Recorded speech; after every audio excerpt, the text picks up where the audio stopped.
Okey, salam sejahtera kepada semua kawan-kawan. Saya Ali daripada MMC Garage. Okey guys, hari ni ada satu kes masalah gearbox. Masa dia tengah bawa, gear dah slip. Rupanya owner kata kelas bakar. Tapi datang-datang bengkel, kami cek dia punya gearbox. Ini adalah seorang sebelum ni buat kerja tersilap. Boleh kata tersilap lah. Jadi macam itulah. Jom kita tengok apa masalah dia. Okey guys, ininya kereta lah.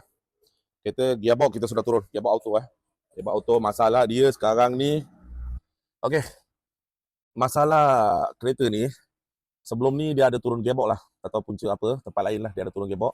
Tapi dia punya plate, converter plate dengan yang washer plate ni dia orang salah pasang.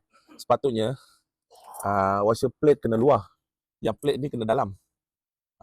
Jadi dia orang pasang salah lah, sampai you tengok, sampai dia punya plate pun pecah. Nampak guys?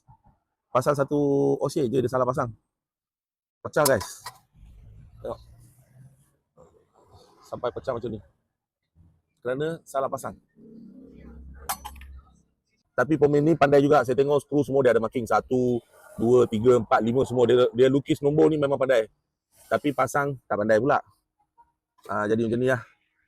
Pecah. Saya pun fed up lah guys. Ni selalunya cuci-cuci tahi ni, saya nak upah berapa ni guys. So jadi, orang buat hati-hati lah guys. Jangan semua tolak dekat sini. Ali macam sudah tak boleh nafas tu.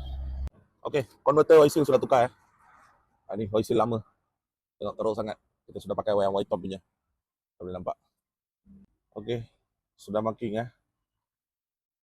Okay guys, ini cara pasang Kalau gearbox auto, plate besar ni dalam, yang plate skru kecil ni dekat luar. Dia macam ni pasang. Faham? Dia tak boleh pergi dalam, plate besar ni kat luar tak boleh, memang pecah. So kalau auto macam ni, kalau manual dia ada 2 plate. Kalau auto dia ada 1 plate. Kalau manual dia ada 2 plate. Satu ke dalam, satu ke luar manual. Kalau auto memang kat luar saja. Okey Jangan tersilap guys. Ini nombor 1, 2, 3 semua tak penting sangat. Yang ini baru penting. Jangan salah pasang nanti customer mata air keluar. Okey, converter oil seal kita pakai white tone guys. Ni yang lama punya. Converter oil seal lah. Kita siap tukar. Bola kita sudah hantar repair Tengok, kita sudah welding. Nampak? Sudah hantar repair. Macam ni lah. Semua sudah buat. Guys, biasa kita turun gearbox ada 2 pin untuk lock gearbox tau. Untuk balancer pin ini. Tapi masa saya buka, dia ada 1 pin saja. Yang bahagian atas dia tak ada pin. Anda boleh nampak sini. Tengok. Kat bahagian atas sini tak ada pin guys. Macam mana gearbox ada stabil. Tengok bawah ni ada pin. Saya tanya kereta ni, owner kereta ni, dia cakap dia overhaul kereta ni baru 8 bulan dekat Kuantan. Dia Kuantan. Nama bengkel saya tak nak sebut lah. Guys, saya tahu semua orang nak cari duit. Semua orang pun masing-masing kerja juga. So kalau boleh jaga nama kedai lah. Jangan rosakkan nama kedai. Saya tak nak petik nama kedai lah. Tapi lain kali jangan buat macam ni lah. Memang teruk lah. Apa benda guys, baru overhaul 8 bulan. Sana leaking, sini leaking. Ini overhaul apa benda ni. Anda boleh nampak sini. So jadi hati-hati guys. Jangan macam ni lah. Okay guys, bahagian gearbox kita sudah settle Gearbox sudah pasang. Okay, lepas tu kita hari ni nak buat leaking leaking kita tukar timing belt. Lepas tu oil pump semua kita turun lah. Sebab dia punya water pipe semua sudah leaking. Jadi sistem air semua kena buat balik lah. Okay, ini condition water pump kita sudah buka. Bahagian oil pump semua kita sudah buka. Enjin dalam macam ni lah. Semua kita sudah cuci bersih guys. Tadi banyak teruk. Kita semua sudah cuci. Ini water bersih pipe Tengok. Semua dah reput lah guys. Pakai 1-2 bulan ni. Tengok. Aduh, dia punya longkang letak oil seal semua pecah. So, jadi kita tukar. Semua kita tukar tengok. Semua sudah karat. Tinggal patah saja. Ni dia punya barang-barang lah. Oil pump semua kita tengah servis. Barang-barang dia semua ni. Tengok. Dia punya thermostat housing ni. Pipe semua reput dah ni.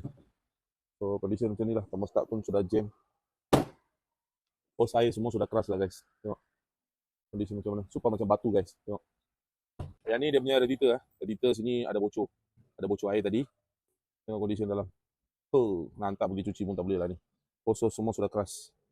Nak tukar balik lah semua. Okay, ini dia punya crank sensor Anda boleh nampak dekat sini tengok.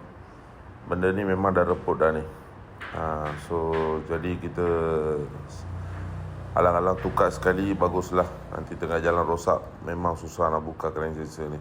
Semua pun pecah. Okay, ini alternator belt dengan power steering belt Belting ni you sendiri tengoklah, memang betul-betul dah reput dia punya getah. Jadi ni pun kita alang-alang tukar sekali lah. Okey, guys. Kereta dah siap komplit dah. Tengok. Bahagian gearbox, sistem air, radiator semua dah siap lah. Kereta ni dah okey. Black. Okey ya? Kereta okey ya? Confirm boleh sampai Kuantan ya? Arah sampai kita kasih coating sama black. Okey. Temperature semua jalan cantik. Semua mantap. Okey guys. Dalam video ni Ali ni ada berbahasa kasar. Ali minta maaf ya. So jika sudi tolong share video ni. Sekian, terima kasih. Bye MMC guys.